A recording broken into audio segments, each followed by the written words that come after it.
The lottery ticket sat in my shirt pocket, pressed against my chest like a ticking time bomb.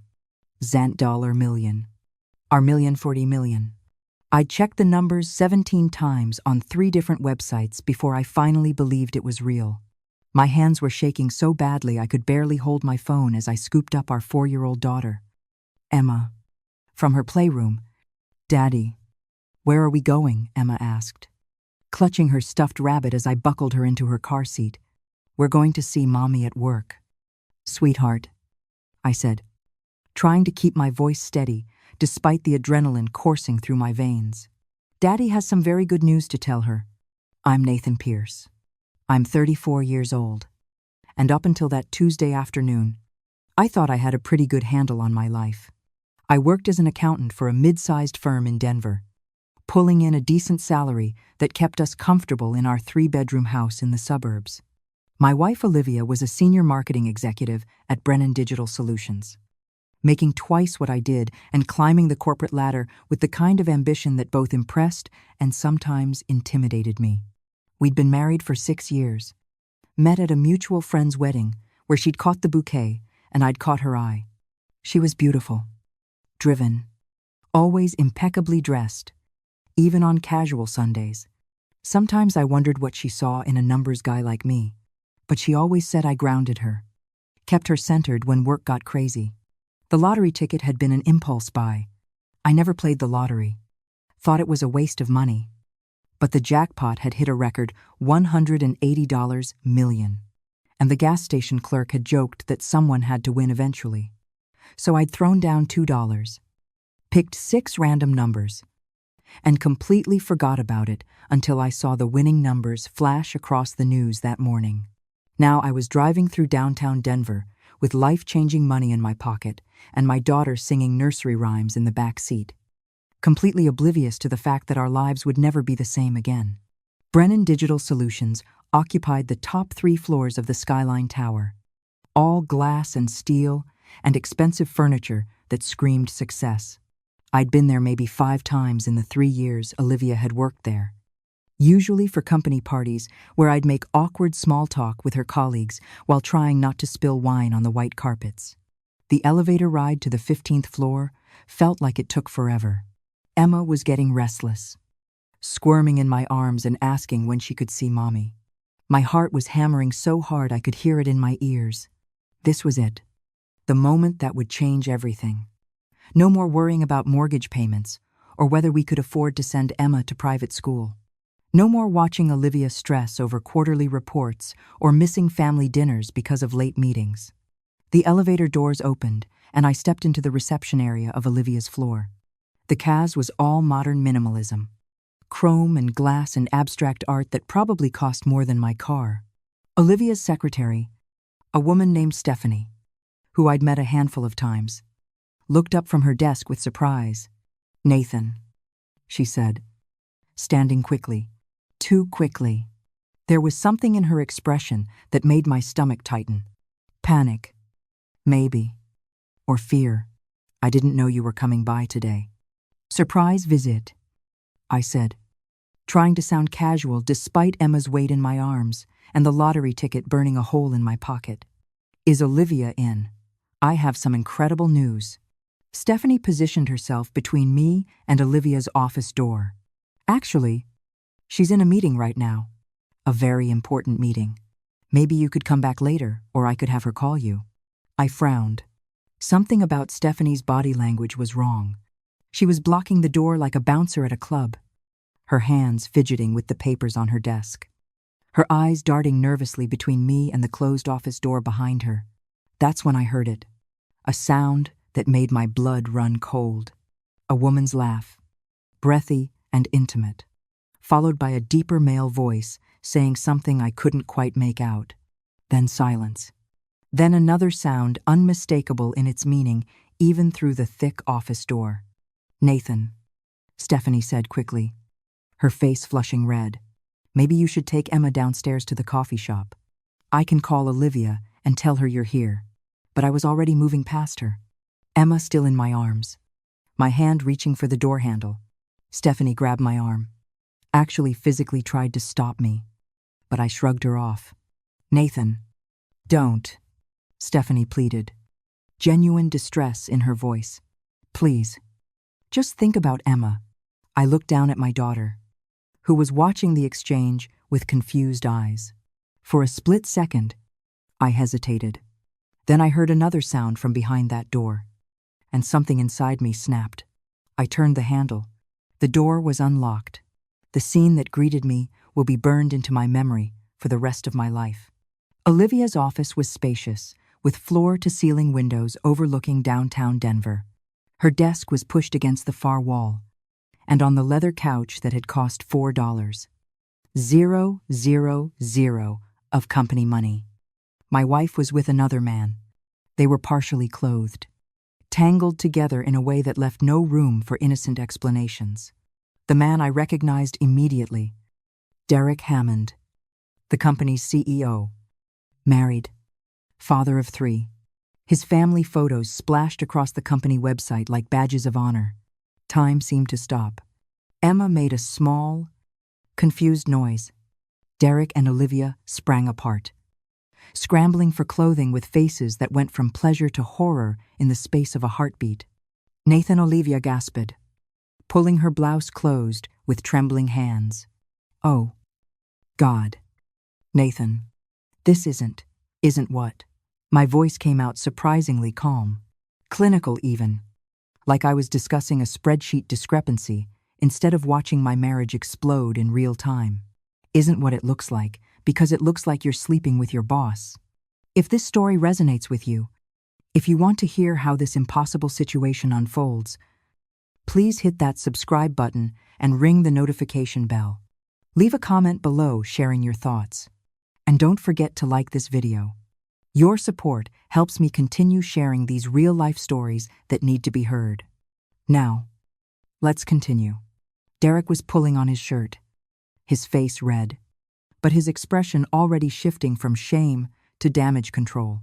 This was a man who'd built a $50 million company through calculated risks and strategic thinking. Even caught in the act, he was assessing angles. Nathan, let's all calm down and discuss this rationally, Derek said, his voice taking on that smooth boardroom tone. This is a complicated situation. Complicated, I repeated the word, tasting like ash in my mouth.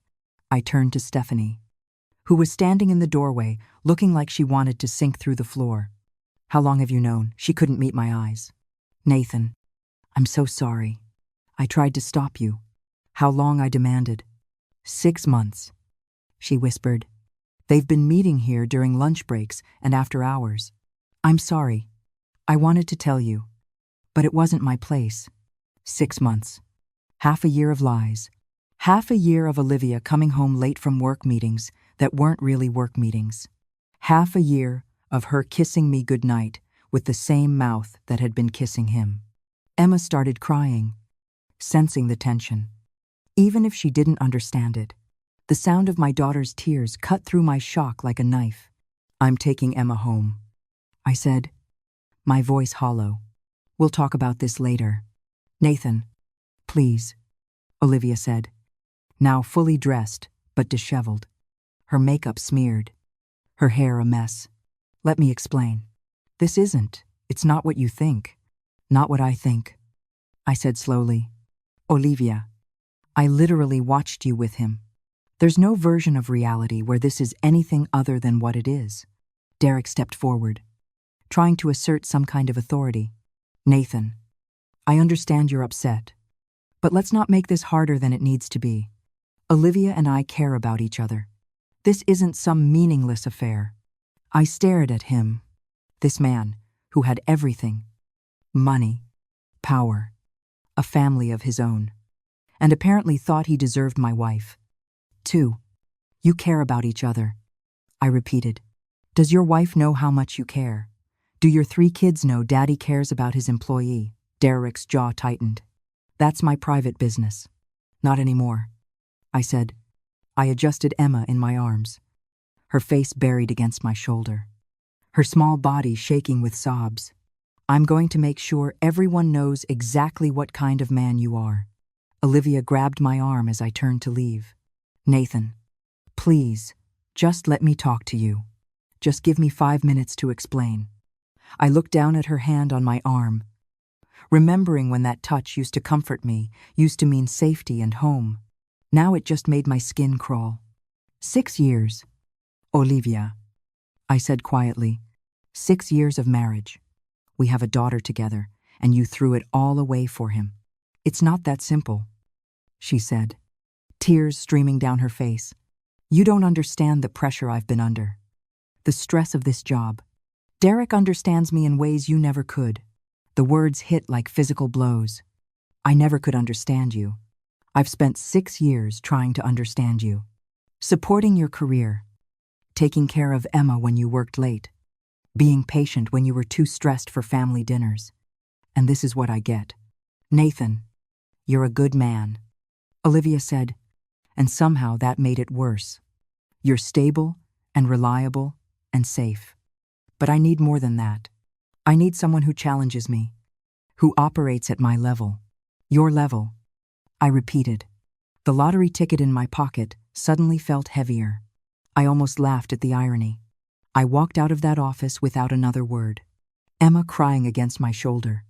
Stephanie murmuring apologies I didn't acknowledge. The elevator ride down felt longer than the ride up. Each floor a reminder of how far I'd fallen in the space of 15 minutes. In the parking garage, I buckled Emma into her car seat and sat in the driver's seat, staring at nothing, trying to process what had just happened. My phone buzzed. A text from Olivia. Nathan, please don't do anything rash. We need to talk about this like adults. Think about Emma. Think about Emma. She'd been sleeping with her boss for 6 months. And now she wanted me to think about Emma. I pulled out the lottery ticket and stared at it. $1 million. This morning, this piece of paper represented a dream come true. Now, it felt like a sick joke. I'd won more money than I could spend in 3 lifetimes. But I'd lost the thing I thought mattered most. Or had I sitting there in my car? My daughter's hiccuping sobs gradually quieting in the back seat. I started thinking clearly for the first time since opening that office door. Olivia had betrayed me. Yes, but she'd also shown me exactly who she was. And maybe, just maybe, the timing of discovering both things on the same day wasn't a curse. Maybe it was an opportunity. I started the car and drove home, my mind already working through possibilities.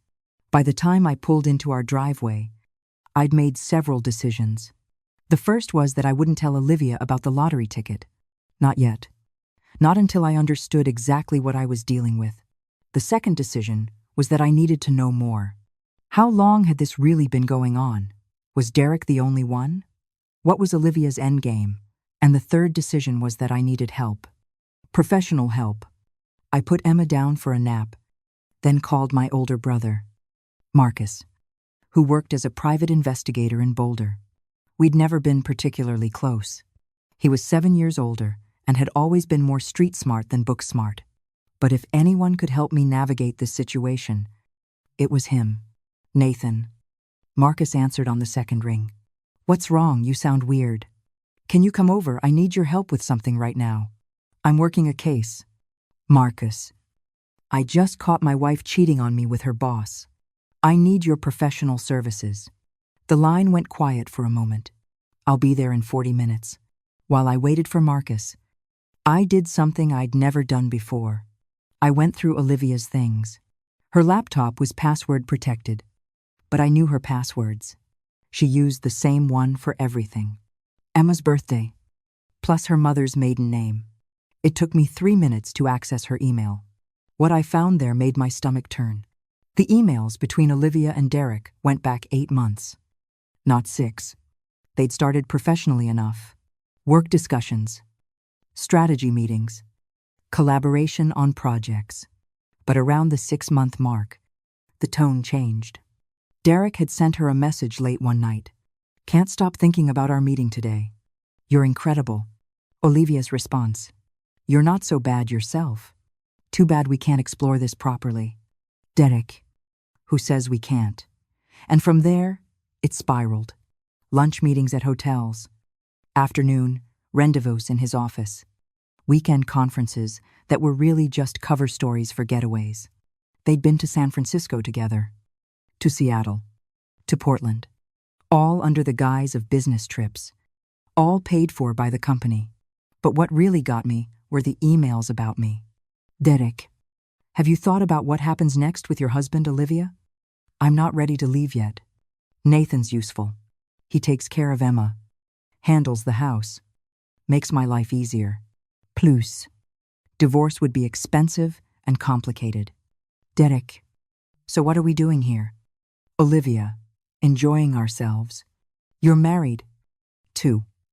Remember, neither of us is leaving our situations right now. This is just about us having something for ourselves. I stared at that email for a long time. Nathan's useful. 6 years of marriage. And that's what I'd become to her. A useful household manager who made her life easier while she pursued what she really wanted. Marcus arrived to find me sitting at the kitchen table. Olivia's laptop open. My face probably showing everything I was feeling. Jesus. Nathan, Marcus said, taking one look at me. You look like hell. My wife's been cheating on me for 8 months. I said flatly. She's been traveling with him on company time, sleeping with him in her office. And according to her emails, I'm just useful because I take care of Emma and the house. Marcus sat down across from me, his expression hardening. My brother had been through his own divorce 5 years ago. Nasty and expensive. And he had zero tolerance for cheaters. Show me everything, he said. We spent the next 2 hours going through Olivia's digital life. Marcus was thorough, methodical, showing me how to preserve evidence, how to document everything. He found text messages I'd missed, photos she'd deleted but were still in her cloud backup, credit card statements showing purchases at expensive hotels. This Derek guy, Marcus said, studying a photo of him from the company website. He's loaded. Right. The company's worth about $50 million. He probably makes close to $2 million a year. Marcus whistled. And Olivia makes what, $150K around that. So she's trading up. Marcus said, or thinks she is. Guy like that married with kids. He's not leaving his wife for your wife. This is just an ego thing for him. That's what the emails suggest. I said they've talked about it. He's made it clear he's not divorcing. But Olivia keeps hoping he will, Marcus said, reading between the lines. Classic side piece syndrome. She thinks she's special, that she'll be the one he chooses. I felt sick. What do I do? Marcus leaned back in his chair, thinking. First thing, you secure your assets, joint accounts, retirement funds, anything she has access to. You open your own account, transfer your share. Do it today, before she realizes you're moving against her. She gets home in a few hours. Then we work fast. Second thing, you don't tell her you know everything. She thinks you just saw a moment. Doesn't know you've got 8 months of evidence?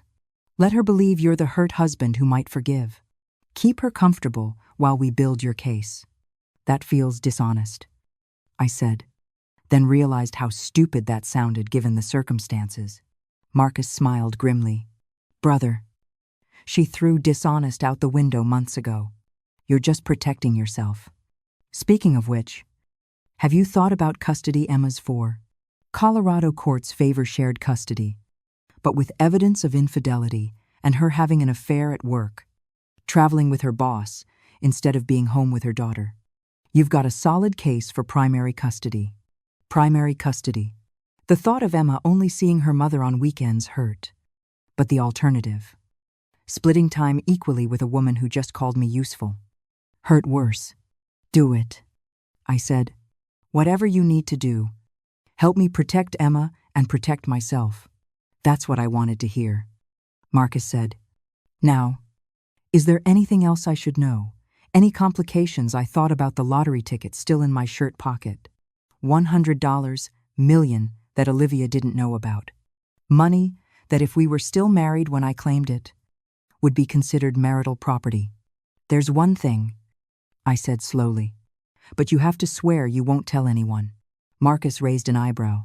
I'm your brother and your PI. Attorney-client privilege applies here. What is it? I pulled out the lottery ticket and slid it across the table. Marcus stared at it, then at me, then back at the ticket. Is this what I think it is? I won the Powerball this morning. $1 million. Holy, Marcus breathed. Nathan, do you understand what this means? It means if I don't file for divorce before I claim this ticket, Olivia gets half. It means more than that, Marcus said, his PI instincts kicking in. It means you have leverage. It means you can disappear if you need to. It means Emma's future is secure no matter what happens. But yeah, it also means you need to move fast. How fast? You've got 180 days to claim a lottery prize in Colorado. But the moment you claim it, it becomes public record. Your name, your photo, the amount, everyone will know, including Olivia. I felt my chest tighten. So, I have to choose. Claim the money and risk her finding out before the divorce is final, or wait until after the divorce. But risk the ticket expiring or something happening to it. There's a third option, Marcus said carefully.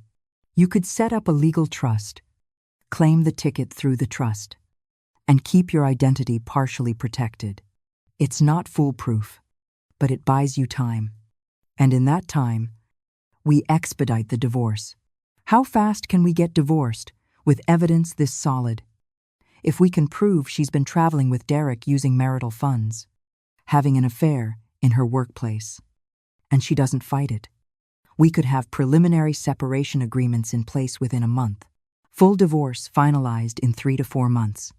And the lottery ticket, you wait, you hide it somewhere safe, you don't tell anyone else, and you wait until the divorce is final. Then you claim it and you disappear.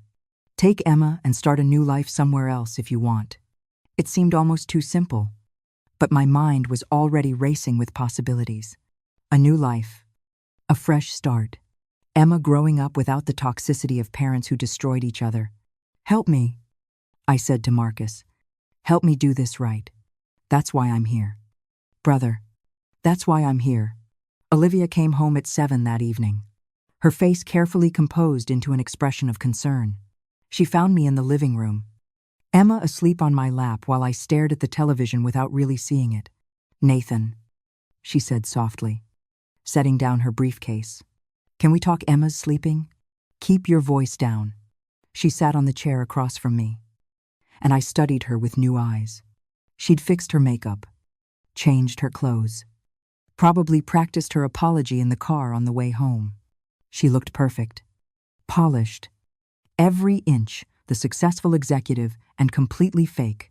I'm so sorry, Olivia began. What you saw today, it was a mistake. A terrible mistake that I've been making for a while now. But it ends today. How long? I asked, even though I already knew.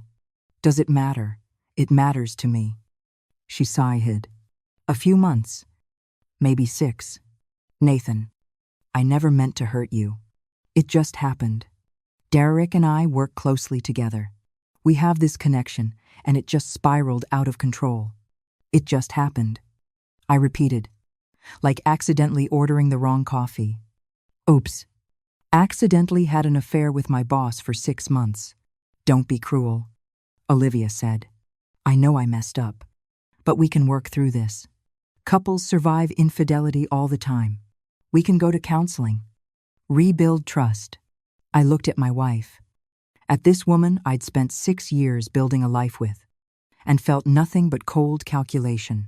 She wanted me to forgive her so she could keep her comfortable life while continuing to see Derek on the side. She thought I was useful, manageable, controllable. You're right, I said slowly. We should try counseling. For Emma's sake. We should at least try. Relief flooded Olivia's face. Really? Nathan, thank you. I promise I'll end things with Derek. It's over. You're the one I want to be with. Liar. The word screamed in my head. But I kept my face neutral. We need some ground rules while we work on this. Of course. Anything. First, you need to be transparent with me. Phone. Email. Everything. If we're rebuilding trust, I need to be able to verify you're being honest. Olivia hesitated just for a second, and I knew she had no intention of actually following through. Okay, that's fair. Second, no more late nights at the office unless I verify it's actually work. No more business trips unless I can confirm them with your assistant. Nathan, that's going to make my job difficult.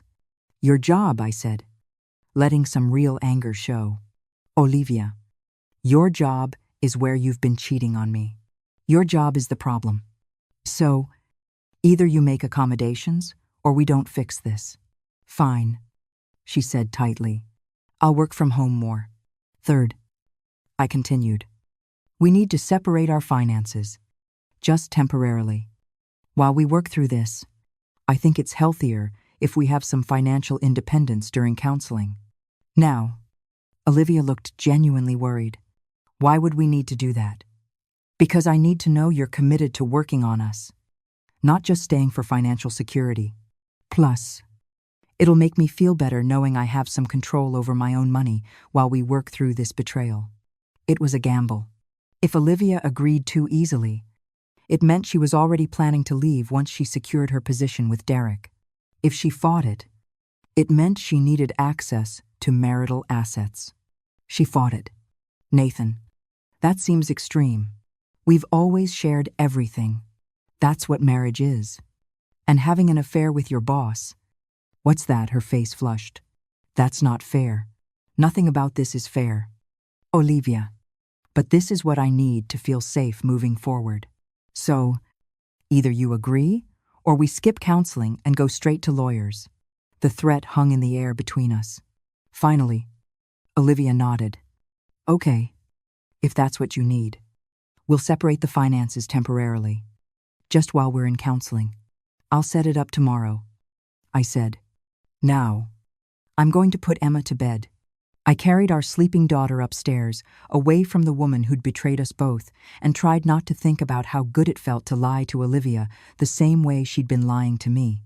The next morning, while Olivia was at work, I met with Marcus and a lawyer he recommended, Patricia Brennan, who specialized in high-asset divorces and had a reputation for being absolutely ruthless in court. Let me make sure I understand, Patricia said, reviewing the evidence Marcus had compiled. Your wife has been having an affair with her boss for 8 months. She's used marital funds to travel with him. She's conducted the affair in her workplace, which creates liability for the company. And you have comprehensive documentation of all of it. Yes, I confirmed. And you're sitting on $1.0 million lottery ticket that she doesn't know about. Also, yes, Patricia smiled. It wasn't a pleasant smile. Mr. Pierce, this is the easiest case I've handled in years. We're going to destroy her. I don't want to destroy her, I said. I just want to protect Emma and make sure I'm not taken advantage of. Same thing, Patricia said. Now, here's what we're going to do. First, we file for legal separation on grounds of adultery. Colorado is a no-fault divorce state, but adultery still matters for property division and custody. Second, we request primary custody of Emma based on Olivia's documented pattern of prioritizing her affair over family. Third, we freeze all joint assets pending resolution. Fourth, we subpoena Dirk Hammond's employment records to prove the affair took place on company time using company resources. Won't that get Olivia fired? I asked. Probably. Sleeping with your boss is generally frowned upon in corporate America, especially when it involves company resources. But that's her problem, not yours. Fifth, and this is crucial, we make sure the divorce is finalized before you claim that lottery ticket. Once the divorce is final, that money is yours alone. How long, with evidence this solid? And if Olivia doesn't contest anything, we can have a separation agreement in 30 days and a final divorce in 90. If she fights, it could take 6 months. She'll fight, I said. Once she realizes she's losing, she'll fight. Then we make the cost of fighting higher than the cost of accepting our terms, Patricia said. We threatened to expose Derek publicly, to sue the company for creating a hostile work environment, to make this so ugly that Olivia's reputation and career are completely destroyed. Then we offer her a settlement that looks generous, but is actually minimal. She takes it. We finalize quickly. And you move on with your daughter and your fortune. It was cold, calculating, and exactly what I needed. Do it, I said. The next month was the strangest of my life. During the day, I played the role of forgiving husband, going to marriage counseling sessions with Olivia, where she performed remorse, and I performed forgiveness. At night, I met with Marcus and Patricia, building our case, documenting every lie. Every late night, Olivia claimed was work, but was actually Derek. She thought she was managing me, keeping me comfortable while she figured out her next move. She had no idea I was 3 steps ahead. The counseling sessions were particularly surreal. Our therapist, Dr. Reynolds, was a kind woman who genuinely wanted to help couples heal. She had no idea she was being used as cover for my exit strategy. Nathan, how are you feeling about the progress you two have made, Dr. Reynolds asked during our 3rd session. I glanced at Olivia, who was sitting close to me, her hand on my knee in a show of unity. I think we're making progress. Olivia's been more open, more present. I appreciate the effort she's putting in. Olivia squeezed my knee. I want this to work. I made a horrible mistake. But Nathan is the father of my child. He's my partner. I don't want to lose that.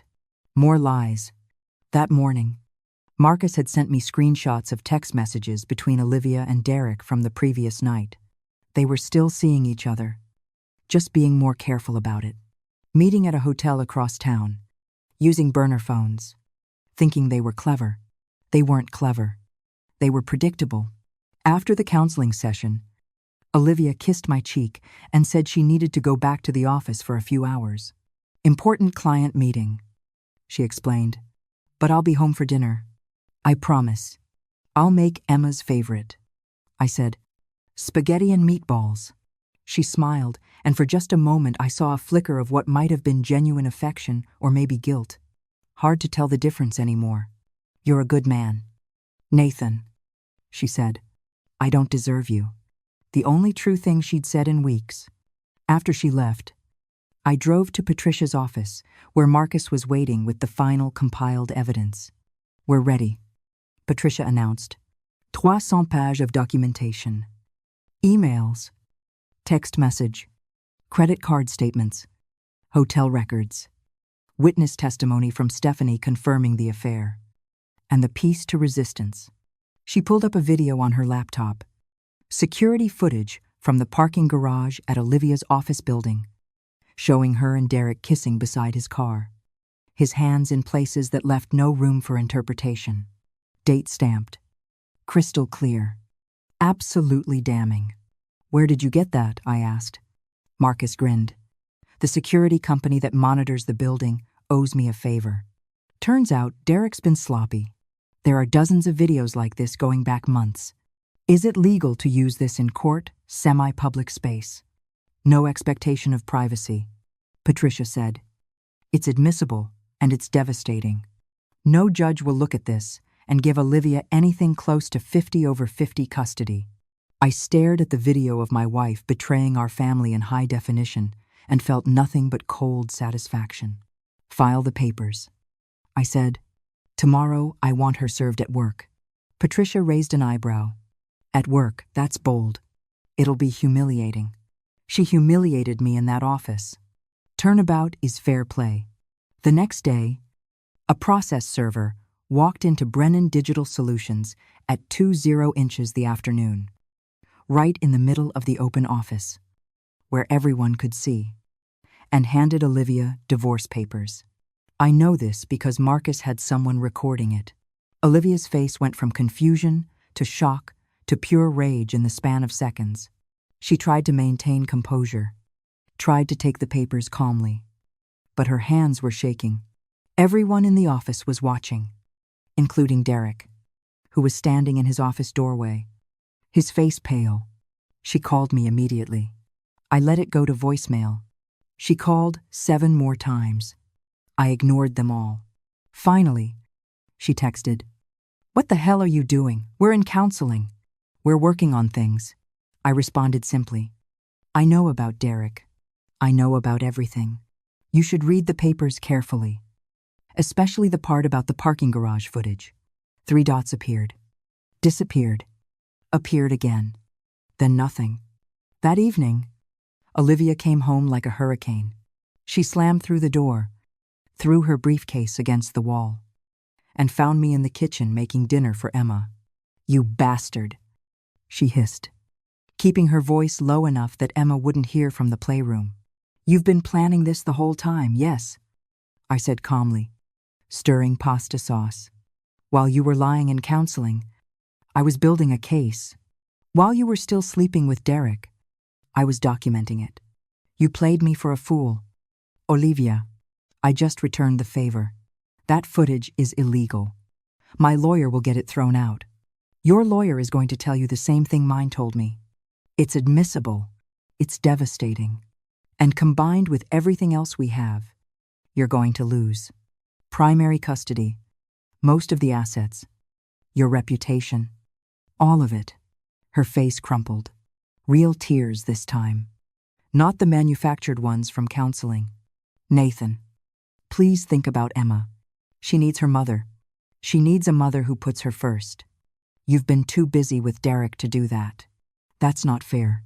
I love Emma. Then you should have thought about her before you spent 8 months betraying her father." Olivia sank into a chair, crying for real now. "What do you want? What will it take to make this go away?" And there it was. The negotiation she'd been building toward from the moment she got served. She thought she could buy her way out.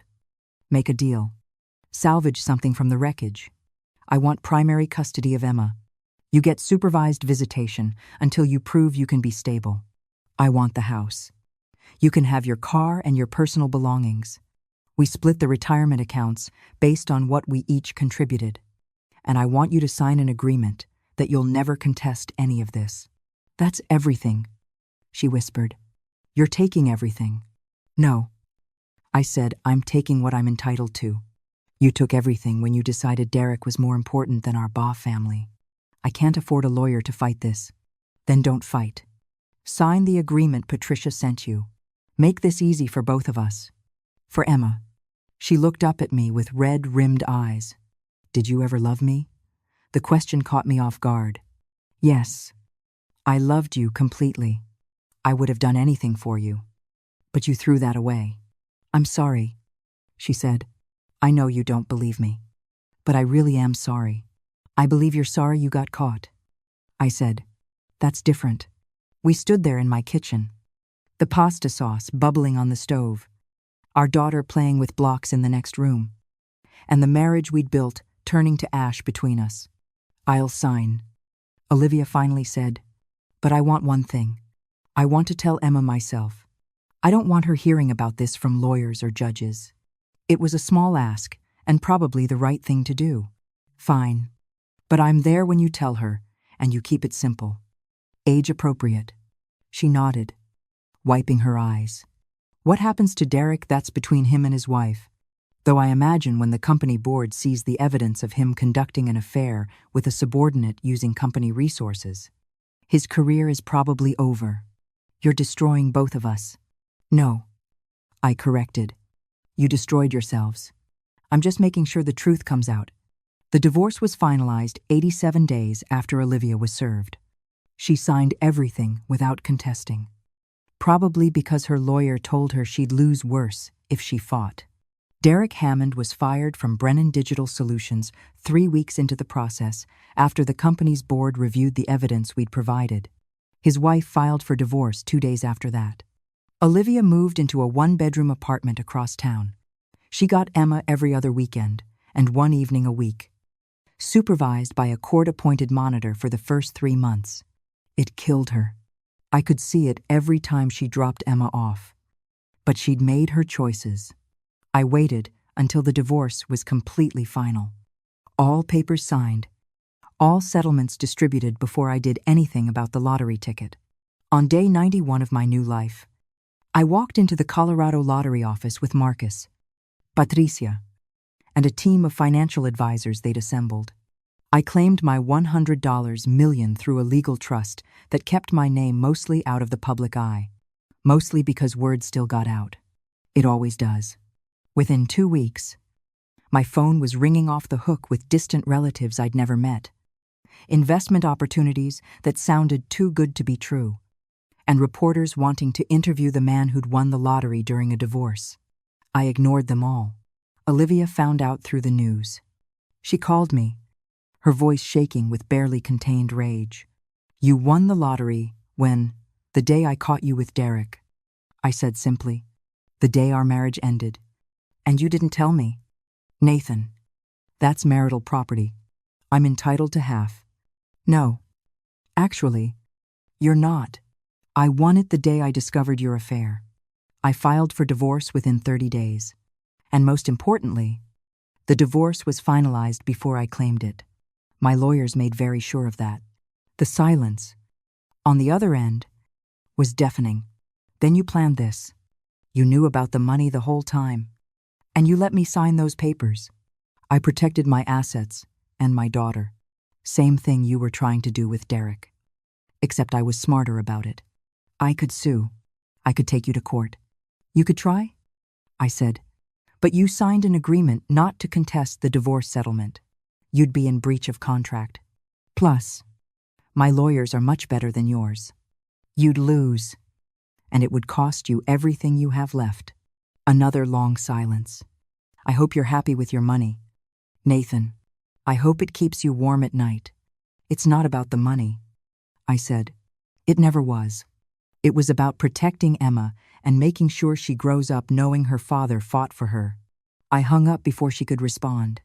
3 months later, Emma and I moved to a beautiful house in Boulder, close to Marcus and his new girlfriend. The house had 5 bedrooms, a huge backyard with a swing set, and enough space for Emma to grow up safe and happy.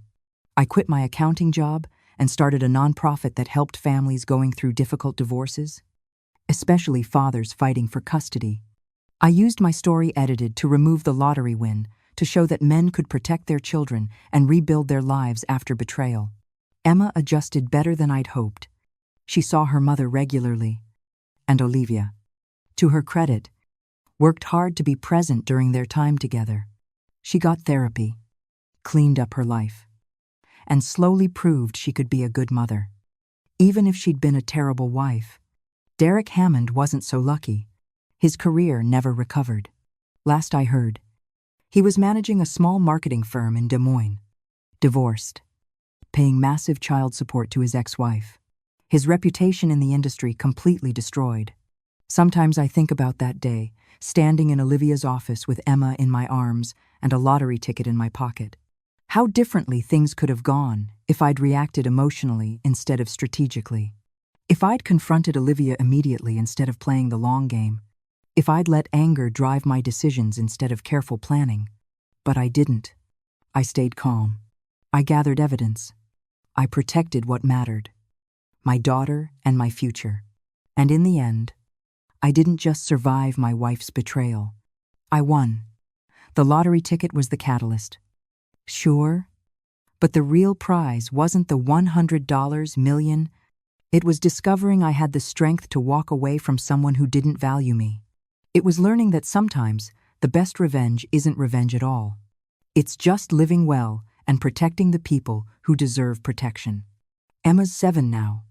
She doesn't remember much about that day in her mother's office, which is probably for the best. What she does remember is that her daddy fought for her, that when everything fell apart, I kept her safe.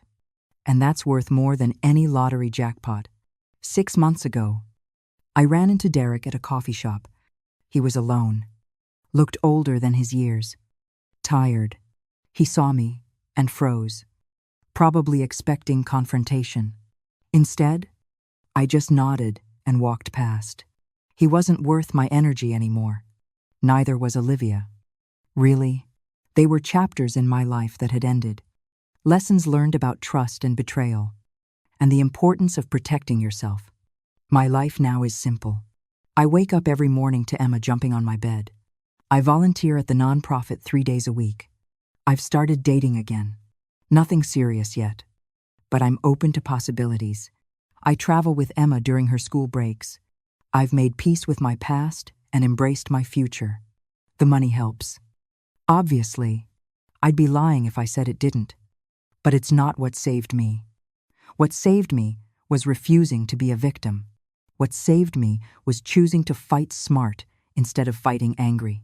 What saved me was understanding that sometimes the universe gives you exactly what you need, exactly when you need it, even if it doesn't look like a gift at first.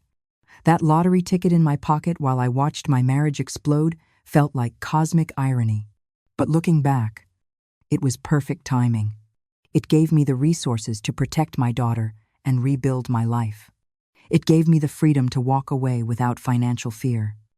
It gave me the power to say no to someone who wanted to use me. And most importantly, it taught me that winning isn't about having the most money or the perfect revenge. Winning is about knowing your worth, protecting what matters, and having the courage to walk away from people who don't value you. I won the lottery twice that day, once on paper with numbers on a ticket, and once in life by discovering what I was really made of when everything fell apart. Emma's calling me now. Something about a school project on butterflies that requires immediate attention. I close my laptop and head to her room, leaving the story behind where it belongs.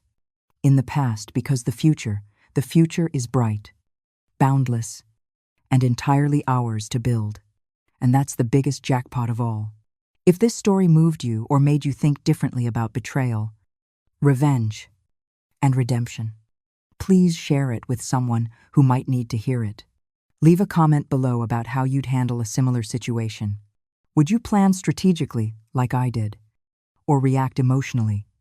And don't forget to subscribe to hear more stories about ordinary people facing extraordinary challenges and coming out stronger on the other side.